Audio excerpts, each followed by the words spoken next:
Bukan karena aneh taat, Rasul ada di mobil aneh.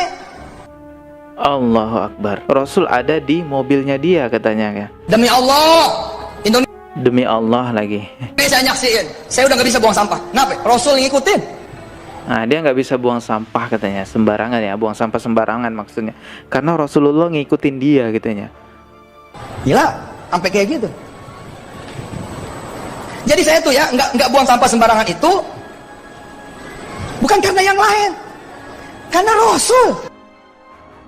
Assalamualaikum warahmatullahi wabarakatuh. Selamat datang kembali di channel Dodi Septriadi. Subscribe dan juga loncengnya ditekan biar gak ketinggalan video berikutnya yang akan saya upload di channel ini. Oke teman-teman, kali ini kita mau reaction lagi videonya dari Pak Yusuf Mansur ya. Iya, saya selalu mengatakan ini bukan persoalan pribadi Pak Yusuf Mansur, melainkan video-video tentang pemahaman-pemahaman agama yang sudah terlanjur tersebar luas di mana-mana, yang mana itu harus kita tanggapi karena berbahaya sekali, bisa menjadi kesalahpahaman bagi orang-orang awam tentang agama Islam. Kali ini video Pak Yusuf Mansur terdengar dia mengatakan bahwa bisa bertemu dengan Rasulullah Shallallahu Alaihi Wasallam secara langsung gitu ya, secara langsung, bukan dalam mimpi. Ya, kalau dalam mimpi kan memang dibenarkan bahwa ada orang-orang yang memang bermimpi ketemu Rasulullah Shallallahu Alaihi Wasallam. Tapi ini enggak, ini bukan mimpi teman-teman, ini langsung ketemu dan mendengarkan suaranya Rasulullah Shallallahu Alaihi Wasallam. Ya, tentu ada maksud dan tujuan Pak Yusuf Mansur memberikan pengakuan demikian di sebuah acara besar. Itu acara TV teman-teman, bayangin TV itu kan banyak yang nonton dan video-videonya juga sudah tersebar luas di sosial media di mana-mana gitu. Oke, tanpa berlama-lama coba kita langsung aja simak videonya Pak Yusuf Mansur ya, yang ketemu dengan Rasulullah Shallallahu Alaihi Wasallam. Kali ini dia mengaku ketemu di mobil dengan Rasulullah. Ada suara katanya. Apa yang terjadi di mobil itu coba kita simak videonya ya. Saya putarkan. Sampai kayak gini ya. Ini masya Allah emang. Ini lampu merah. Oke. Malam. Jalanan sepi. Itu perempatan kelihatan dong ada mobil apa enggak. Ada lampu. Aneh, nggak bisa terobos. Merah nih, merah. Bukan karena aneh taat, Rasul ada di mobil aneh. Allahu Akbar. Rasul ada di mobilnya dia katanya ya. Nah, coba kita dengarkan lagi ya. Bukan karena aneh taat, Rasul ada di mobil aneh. Astagfirullah. Aneh takut ditegur sama dia. Bisa sob, lampu merah tuh. Main terobos-terobos aja, ente bawa aneh gitu. Wallah, itu suara inside. Wallahi, dia berarti bersumpah bahwa itu benaran terjadi. Astagfirullahaladzim. Kalau saya melihat ini ada dua kemungkinan. Yang pertama, Pak Yusuf Mansur berdusta.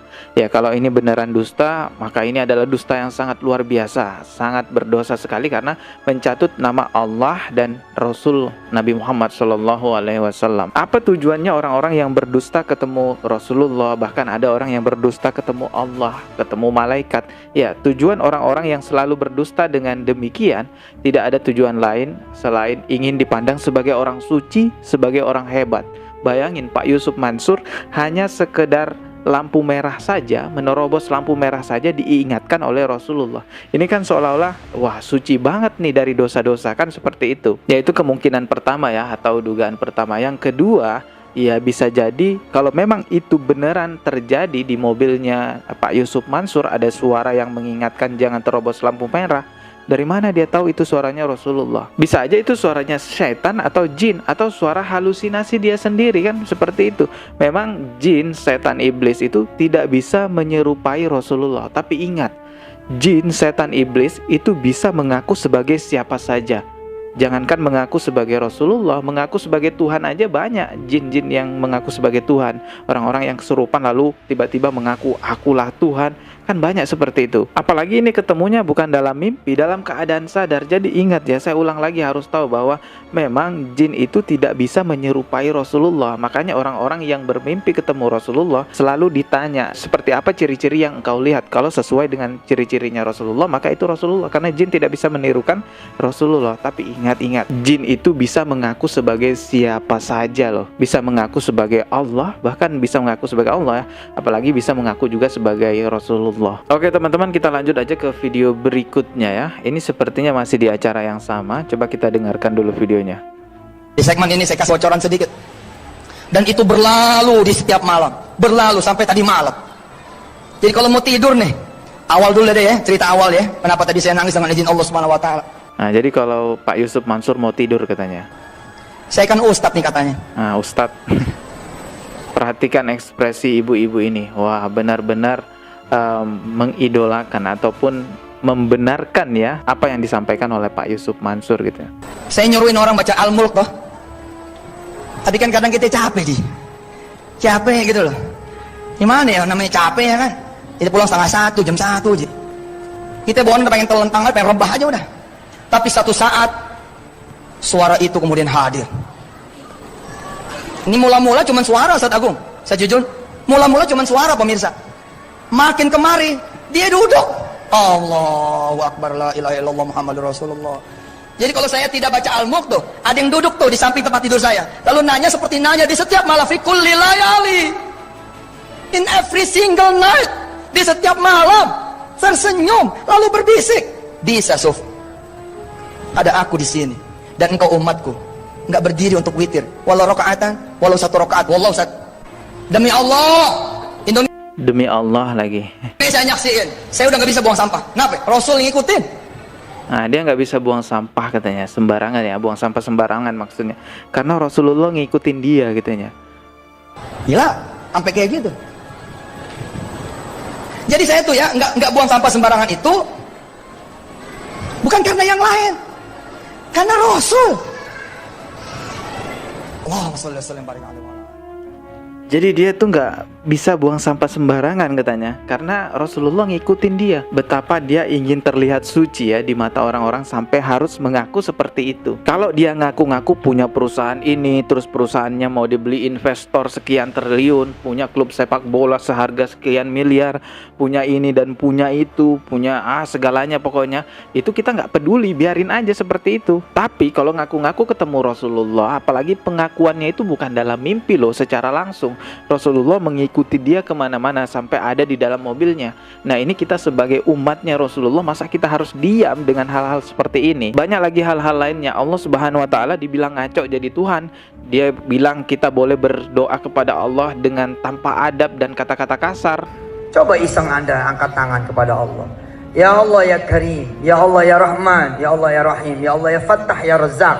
Tolong ya Allah, ini anak adalah titipanmu. Ngapain juga coba? Ngapain coba? Udah tahu saya miskin, kau nitipin anak sampai 7 nih, ngaco aja nih jadi Tuhan. Serius lah gitu. Boleh nggak ngomong gitu sama Allah? Boleh, sama manusia yang nggak boleh banyak aturan. Sama Allah mah nggak ada aturan. Sedekah yang ibadah mulia disamakan seperti judi. Sedekah yang ibadah mulia disamakan dengan menaruh uang di bank, deposit ke bank.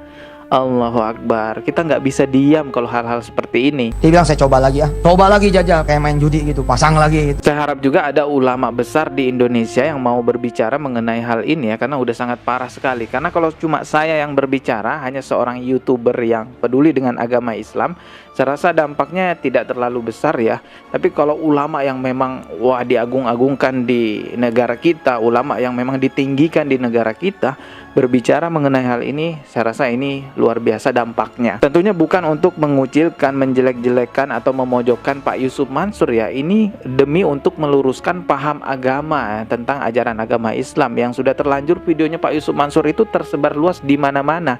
Orang awam yang melihatnya itu ngangguk-ngangguk dan membenarkan. Jadi memang siapapun diri kita, bagaimanapun juga itu, kita harus tetap belajar agama teman-teman, agar bisa membentengi kita dari penyimpangan-penyimpangan.